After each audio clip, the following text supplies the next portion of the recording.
अम्मी आपको हो क्या गया है? इतनी नफरत? अम्मी आप तो बिल्कुल भी ऐसी नहीं थी।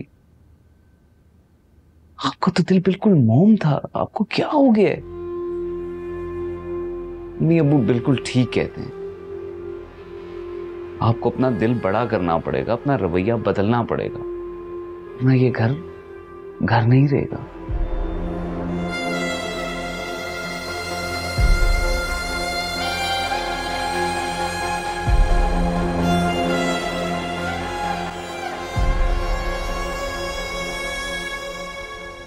चलो अच्छा हुआ तुम दोनों ने एंजॉय तो किया। एक आध दिन पहले आ गए तो कोई फर्क नहीं पड़ता, फिर चले जाना। वैसे ये बताओ ताहिरा का मूड कैसा है? उस दिन वैसे तुमने बहुत गलत किया, बड़ों से ऐसे बात नहीं करते, मुझे बहुत बुरा लगा।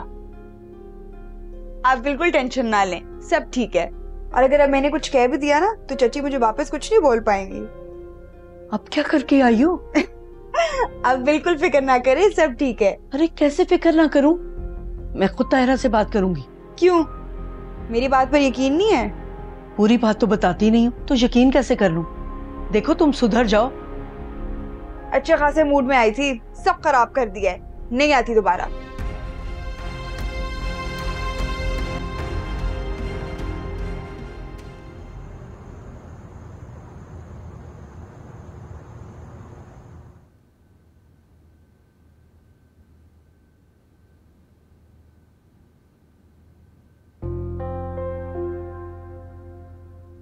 नबील, क्या बात है बेटा, तुम जब से आए हो चुप चुप हो, क्या वापस आने का मूड नहीं था क्या?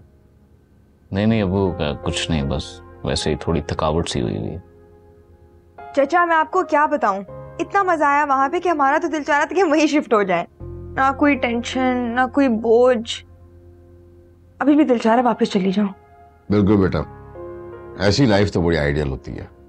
तो कभी आप और चाची इस तरह घूमने फिरने नहीं गए?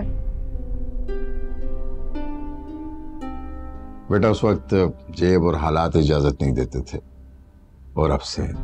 मैं तो कहती हूँ कि इस तरह की एक्टिविटीज के लिए बस एक मनचाहा लाइफ पार्टनर चाहिए होता है, जिस तरह नबील के पास मैं हूं, है ना नबील?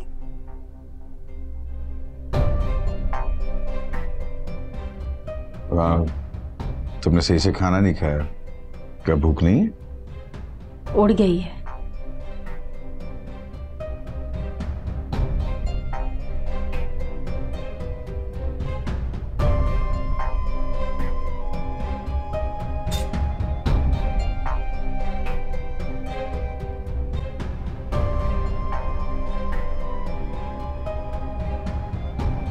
अम्मी आप तो बिल्कुल भी ऐसी नहीं थी, आपका तो दिल बिल्कुल मोम था, आपको क्या हो गया है? अम्मी अब्बू बिल्कुल ठीक कहते हैं, आपको अपना दिल बड़ा करना पड़ेगा, अपना रवैया बदलना पड़ेगा।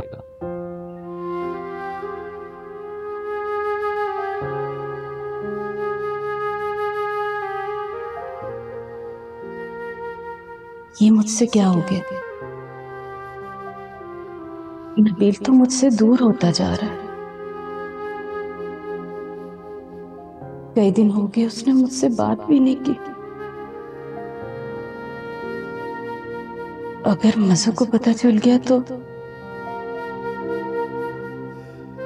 कल सुबह ही मैं नबील से बात करूंगी।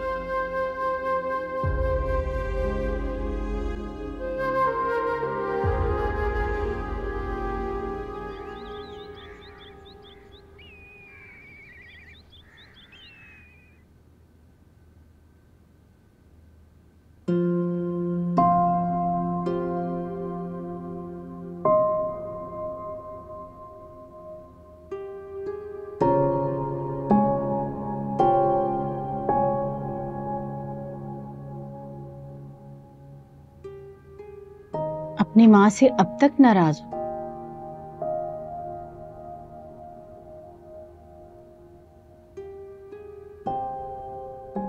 क्यों नाराज नहीं होना चाहिए? बेटा मेरा वो मतलब नहीं था। तुम पहली बार मुझसे इतनी दूर गए कि मुझे इख्तिलाज दिल होने लगा। और फिर तुमसे ठीक से बात भी नहीं हो पा रही थी तो मुझे गुस्सा आ गया।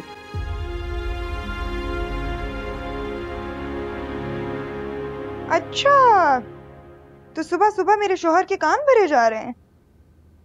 अगर मैं इतनी बुरी लगती हूँ तो एक ही दफा जहर दे के मामला ही सारा खत्म करें। ये रोज की चिड़चिड़ खास के मुझसे भी बर्दाश्त नहीं हो रही। नहीं बेटा, ऐसी कोई बात नहीं है, मैं बहुत शर्मिंदा हूँ। क्या हुआ? मैं बताती हूँ। इनको सरप्राइज करने के लिए नबील और मैं एक दिन पहले आ गए और घर में दाखिल होते साथ इनकी वो बातें सुनी है कि आप पूछे भी मत मुझसे। काम वाली के साथ खड़ी होकर मेरी बुराइयां कर रही थी। चुप कर जाओ। छोड़ो ना, मुझे इनको बताने दो। वैसे तो मैं झूठी हूँ, मेरी बात का कौन यकीन करेगा, लेकिन इस दफा नबील ने खुद सुनी है वो सारी बातें। बताओ ना, बोलते क्यों नहीं हो अब? बहुत बड़ी बात है तायरा। घर के मुलाजमों से बहू को डिस्कस करना, बहू की बुराई करना कोई अच्छी बात नहीं है। मुझे तुमसे ये उम्मीद नहीं थी। दुरेशवार बेटा, तुम हर्ट हुई हो, मैं तुमसे माफी मांगता हूं।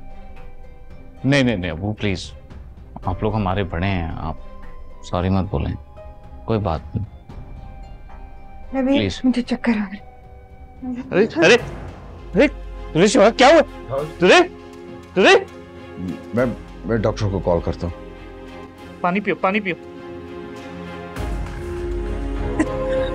बस बस ठीक हो?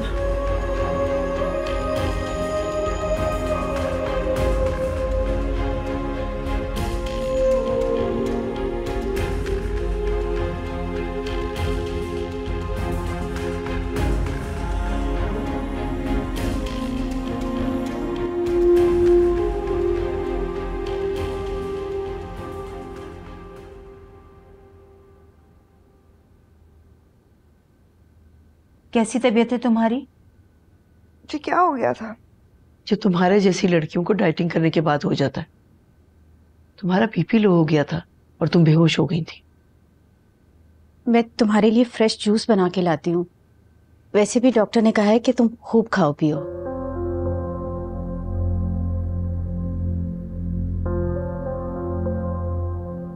तुमने तो परेशान करके रखा है मैं। तो मैंने कहा था क्या हो ना आती।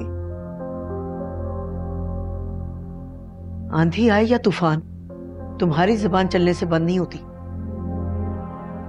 मतलब इसकी बातें भी तो देखें आप। बोल ऐसे रही है जैसे मेरे ऊपर एहसान कर रही है। आपकी एक आवाज पे उड़ी चली आती है और मुझे एटीट्यूड दिखा रही है। तुम्हें एहसास भी है? क्या कुछ कह जाती हो तुम? ये सुनने के लिए मैं यहाँ आई हूँ। भाई तुम्हें बुलाया ही किसने? खामोश हो जाओ तुम दोनों। अपने घर में नहीं बैठी हो, किसी ने सुन लिया तो क्या सोचेगा?